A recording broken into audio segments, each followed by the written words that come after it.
Je suis avec la compagnie Nageurs de Nuit sur un travail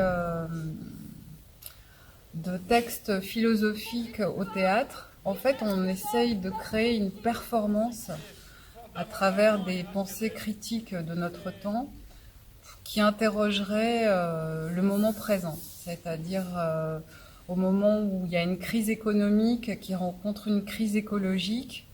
Je pense que tout le monde se pose la question de qu'est-ce qui nous arrive, où est-ce qu'on en est, et qu'on est démunis face à la pandémie qui fait partie de ces crises.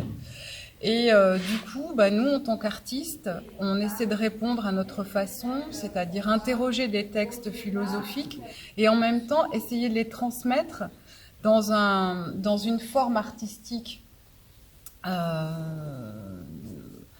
Et dans cette forme que j'essaye d'interroger, donc puisque j'emmène un groupe de danseurs, acteurs, performeurs, chanteurs avec moi, on essaye de traverser ces textes dans quelque chose qui serait choral et performatif.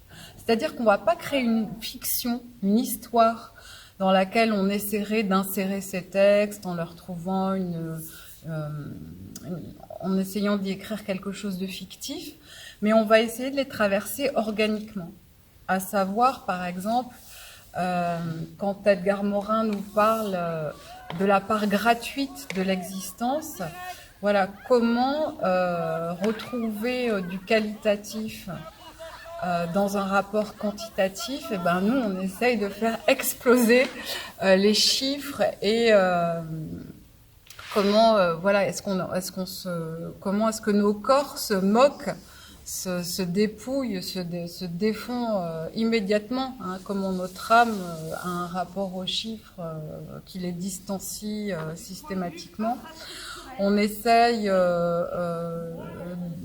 de traverser, de donner à entendre le cri de ceux qui sont silenciés.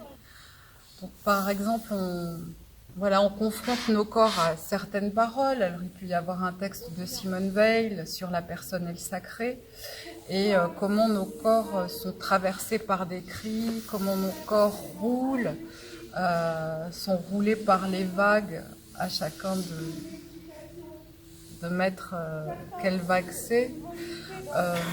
Voilà, j'essaye de trouver avec le groupe, hein, c'est vraiment une écriture collective, comment est-ce qu'on arriverait à traverser ces textes et à les faire résonner dans nos corps.